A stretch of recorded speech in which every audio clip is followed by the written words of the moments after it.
আমরা যদি নিজের ভিতরে এটাকে আমরা নিয়ে আসতে পারি, আয়ত্ত করতে পারি, good things, good matter, good attitude, good behaviour, good মানে অ্যাটারিং, গুড প্রনাউন্সিয়েশন, এটা যদি আমাদের হ্যাবিট হয়ে যায়, তখন দেখবেন যে আপনি গিয়ার আপ হয়ে গেছেন, আপনি আপগ্রেড হয়ে গেছেন। প্রতিনিয়ত আপগ্রেড হতেই হবে, আপগ্রেড করতেই হবে আমাদেরকে, otherwise we are not the human being. যখন ওটা থেমে যাবে তখন মনে হবে যে এটা লাইফ সাপোর্টে বাঁচিয়ে রেখেছে। লাইফ সাপোর্টে বেঁচে থাকার কোনো মানে নেই। জ্ঞান অর্জন করা ফরজ, এম আই রাইট? জ্ঞান অর্জন করা ফরজ।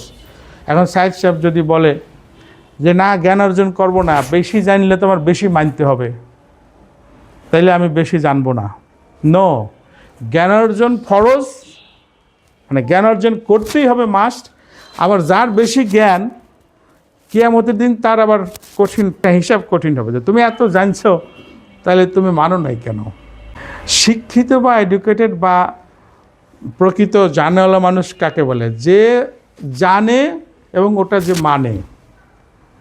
আমি জানি বাট আমি মানি না, you are not the perfect person, not educated. আমাকে জানতে হবে এবং আমাকে মানতে হবে, তাহলে আমি পারফেক্ট পারসন। তো তাহলে নবী সাল্লাল্লাহু আলাইহি ওয়াসাল্লাম বলেছেন যে জ্ঞান অর্জন করা ফরজ, জ্ঞান অর্জন করতেই হবে। ফরজ মানে কি? ওটা না করলে গুনাহ হবে। ফরজ মানে এটাই তো, জ্ঞান অর্জন ফরজ। আবার জ্ঞান অর্জন করে এটা মানতে হবে, এবং জ্ঞান যার যত বেশি, কিয়ামতের দিন বিচার তার তত কঠিন। আল্লাহ তাআলা আমাদের পৃথিবীতে পাঠিয়েছেন হলো যে তোমাকে জ্ঞান অর্জন করে তোমাকে এখানে ভালো মতো থাকতে হবে, সবার সাথে মিলেমিশে সুন্দর মতো অ্যাজ এ হিউম্যান বিং ভালো মতো থাকতে হবে। সেই অ্যাবিলিটি আমাদের দিয়ে দিয়েছে আল্লাহ তাআলা। আল্লাহ তাআলা সেই কোয়ালিটিসগুলো আমাদের দিয়ে দিয়েছে এবং সেই পাওয়ার, সেই শক্তি আমাদের দিয়ে দিয়েছেন। So why not? তো যদি জ্ঞান অর্জন না করি, আমি নিজেকে নিজেই যদি আপগ্রেড না করি, তাহলে I am not the human being, I am the animal. তো this are the fact. So আমাদের মানুষ হিসেবে প্রতিদিন একটু একটু জ্ঞান অর্জন করতেই হবে। আর দৈবাতক্রমে we are the teacher, we are the, মানে আমরা বলা হয় বিবেক, আমরা বলা হয় সমাজে শেখানোর দায়িত্ব আমাদের। তা আমাদের যেহেতু শেখানোর দায়িত্ব আমাদের, তাহলে শিখতেই হবে, শিক্ষা আমাদের নিতেই হবে। এবং প্রতিনিয়ত every moment our earth, our world is upgrading. তো ওয়ার্ল্ডের সাথে আমরা যদি নিজেকে খাপ খাইয়া আপগ্রেড করতে না পারি, ওয়ার্ল্ড এগিয়ে যাবে, আমরা পিছিয়ে যাব। যেমনটা আমাদের বাংলাদেশে পিছিয়ে আছি, আমরা অনেক দিক দিয়ে পিছিয়ে আছি। তো অনেক কিছুই আমাদের যুগের সাথে সামঞ্জস্য রেখে চলতে হবে।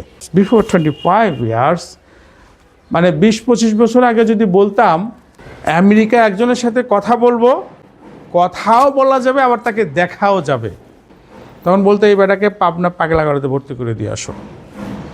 তো এখন আমেরিকাতে রান্না করতেছে মেয়ে, মা এখানে বসে দেখতে, বলছে ওই যে না লবণ দিস নেই, লবণ দে, আরে চোলা তো জ্বালাসি নেই, চোলা জ্বালা, আরেকটু পানি দে, তাহলে বেগুনটা ডুববে।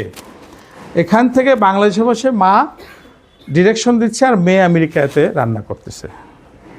ইভেন আগে এক সময় বিদেশের মানে ফোন করতে অনেক টাকা লাগতো, এখন তেমন কিছু। তাহলে যুগ পরিবর্তন হয়ে গেছে। কিন্তু আমরা যদি এই যুগের সাথে সামঞ্জস্য না রেখে আগাতে থাকি, তাহলে আমরা পিছিয়ে যাব। সো আমাদেরকে প্রতিনিয়ত আপগ্রেড হতে হবে, আপগ্রেড নিজেদের করতে হবে।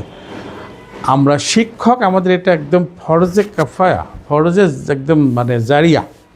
শিক্ষকদের প্রতিনিয়ত আপগ্রেড হতেই হবে, না হলে পিছিয়ে যেতে হবে। ক্লিয়ার?